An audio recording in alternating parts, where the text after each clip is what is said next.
Hi అండి, అందరికీ నమస్కారం. హోలీ రాబోతుంది కదండి. మరి హోలీ పండుగ ఎప్పుడు జరుపుకుంటాము, అలాగే ఎందుకు జరుపుకుంటాం? దీనికి ఉన్న మరొక పేరు డోలికోత్సవం. ఆ డోలికోత్సవం అంటే ఏమిటి, అసలు ఈ హోలీకి సంబంధించి పురాణ కథలు ఏమి చెబుతున్నాయి అనే ఎన్నో విషయాలు మనం ఈరోజు ఈ వీడియోలో తెలుసుకుందాం. ఆఖరి వరకు కూడా స్కిప్ చేయకుండా చూడండి. ఎన్నో మంచి విషయాలైతే మనం తెలుసుకోబోతున్నాం. అలాగే ఫస్ట్ టైం మన ఛానల్ చూస్తున్న వాళ్ళు ఎవరైనా ఉంటే కనుక సబ్స్క్రైబ్ చేసుకోండి. అలాగే పక్కనున్న బెల్ ఐకాన్ కూడా క్లిక్ చేయండి. లైక్ బటన్ క్లిక్ చేయడం అస్సలు మర్చిపోవద్దు. హోలీ. మరి హోలీ వస్తుందంటే చాలు దేశమంతా కూడా పండుగే. దీపావళి తర్వాత దేశంలో అత్యంత వేడుకగా జరుపుకునే పండుగల్లో హోలీ కూడా ఒకటి. అయితే మరి మనందరికీ హోలీ అనగానే రకరకాల కలర్స్ తీసుకొచ్చి అందరము మరి కలర్స్ చల్లుకుంటూ హోలీ పండుగను మరి జరుపుకోవటం అనేది తెలుసు. కానీ ఈ హోలీ పండుగ ఎప్పుడు మొదలైంది అనే విషయానికి వస్తే ఈ పండుగ సత్యయుగం నుంచి కూడా జరుపుకుంటున్నట్లు మన హిందూ పురాణాలు తెలుపుతున్నాయి. హోలీ అంటే అగ్ని లేదా అగ్నితో పునీతమైనది అని చెప్పి అర్థం అన్నమాట. హోలీని హోలికా పూర్ణిమగా కూడా వ్యవహరిస్తారు.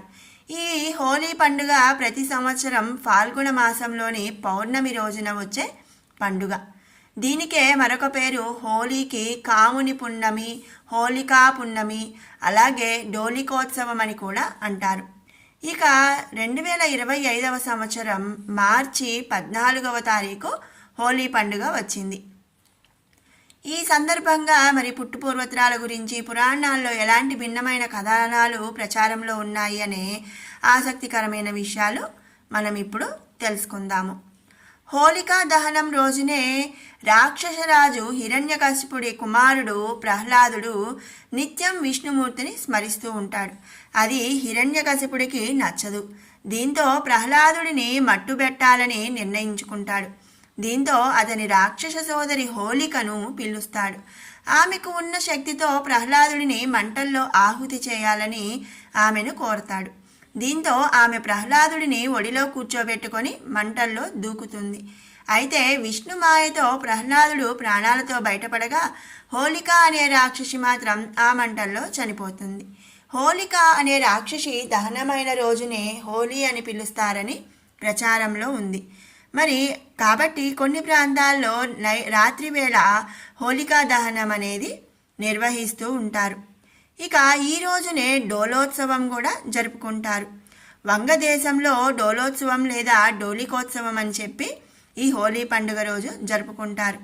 ఆ రోజు శ్రీకృష్ణుడు గోపికలతో కలిసి బృందావనంలోని పువ్వులతో రంగులతో ఈ ఉత్సవాన్ని జరుపుకున్నట్లుగా భావిస్తారు. ఇలా రంగులు పూలు చల్లుకోవడం ద్వారా ప్రేమ సౌభాగ్యాలు వెల్లివిరుస్తాయని కూడా భక్తుల నమ్మకం. ఇక కృతయుగంలోకి వస్తే కృతయుగంలో రఘునాథుడనే సూర్యవంశపు మహారాజు ఉండేవాడు. ఓ రోజు ప్రజలంతా వచ్చి హోలిక అనే రాక్షసి తమ పిల్లలను బాధిస్తోందని మొరపెట్టుకుంటారు. ఆ సమయంలో అక్కడే ఉన్న నారద మహర్షి ప్రతి సంవత్సరం ఫాల్గుణ పూర్ణిమ రోజు హోలికను పూజిస్తే బాధలు తొలగిపోతాయని తెలుపుతాడు. ఆ పూజలు పగటివేళ చేస్తే కష్టాలు వస్తాయని, అంతా రాత్రివేళ నిర్వహించాలని వివరిస్తాడు. దీంతో అప్పటి నుంచి హోలీ పూజలు నిర్వహిస్తున్నట్లు మన పూర్వీకులు తెలుపుతుంటారు. డోలిక అంటే ఉయ్యాల. ఈ డోలికోత్సవం రోజు బాలకృష్ణుడిని ఫాల్గుణ మాసం పూర్ణిమ తిథిలో ఉయ్యాలలో వేసినట్లు కూడా ఎన్నో పురాణాలు తెలుపుతున్నాయి. కాబట్టి ఈ సందర్భంగా మరి పశ్చిమ బెంగాల్లో హోలీ రోజున శ్రీకృష్ణుడి ప్రతిమను ఊయలలో వేసి ఈ డోలికోత్సవంను జరుపుకుంటూ ఉంటారు. అంతేకాదండి, ఈ హోలీ రోజున శ్రీకృష్ణుడు రాధను ఊయలలో పెట్టి రంగులు పులిమినట్లు కూడా చెబుతూ ఉంటారు. ఈ హోలీ రోజున మరి పూజ చేస్తారు. చెడును పారద్రోలి మంచికి స్వాగతం పలుకుతుందని ప్రజల నమ్మకం. హోలికా దహన పూజ చేసేందుకు చెక్క కుప్ప చుట్టూ పత్తి దారాన్ని 3 లేదా 7 సార్లు చుట్టాలి. ఆ తర్వాత దానిపై గంగాజలం, పువ్వులు, వెర్మిలియన్ చల్లుతారు. అలాగే జపమాల, కుంకుమ, అక్షతలు, పసుపు, కుంకుమ, గులాబీ రంగు కొబ్బరికాయలను ఉపయోగించి నిర్మిస్తారు. దాన్ని ఎంతో పవిత్రంగా పూజిస్తారు. ఆ తరువాత రంగులతో హోలీకి స్వాగతం పలుకుతారు. అంతేకాదండి, నోటిని కూడా తీపి చేసుకునేందుకు ప్రత్యేక వంటలను కూడా చేస్తారు. ఈ హోలీ రోజు హోలీ పండుగ అంటే హోలీ పూజ చేయటం వల్ల చెడును ప్రారద్రోలి బాధలను వదిలేసి సంతోషాలను అలాగే మంచిని వస్తుంది అని చెప్పి చెప్పుకుంటారు. అంతేకాకుండా శివపురాణాల ప్రకారం కాముడు రతీదేవి ప్రేమకు కూడా ఈ హోలీ చిహ్నం. పరమశివుడు అన్నింటినీ వదిలి తన ధ్యానంలోనే సమాధి అవుతాడు. దీనికి ఆందోళన చెందిన పార్వతీదేవి ప్రేమదేవుడైన కాముడిని సహాయం కోరుతుంది. దీంతో కాముడు శివుడిపై మన్మథ బాణం విసురుతాడు. ధ్యానం విచ్ఛిన్నం అవడంతో శివుడు కోపాద్రిక్తుడై కాముడిపై మూడో కన్ను తెరుస్తాడు. దీంతో కాముడు భస్మం అవుతాడు. అయితే కాముడి భార్య రతీదేవి కఠోర దీక్ష చేసి శివునికి శరణు కోరగా శివుడు కామదేవుడిని క్షమించి అతనిని తన దైవిక రూపానికి తిరిగి ఇస్తాడు. ఇది ఫాల్గుణ పౌర్ణమి గడియల్లోనే జరుగుతుంది. అన్ని వేళలా కామం తగదని హోలీకి ఒక రోజు ముందు కామదహనం నిర్వహిస్తారు. ఆ మరునాడు హోలీ వేడుకలు జరుపుకుంటారు. ఇది శివపురాణం ప్రకారం ప్రాచుర్యంలో ఉన్న కథ. అంతేకాకుండా రాధాకృష్ణుల ప్రేమకు కూడా ఈ హోలీ చిహ్నంగా భాగవత పురాణం చెబుతుంది. రాధాకృష్ణుల దైవిక ప్రేమకు చిహ్నంగా హోలీ పండుగ పుట్టుక జరిగినట్లు ఉంటుంది భాగవత పురాణంలో.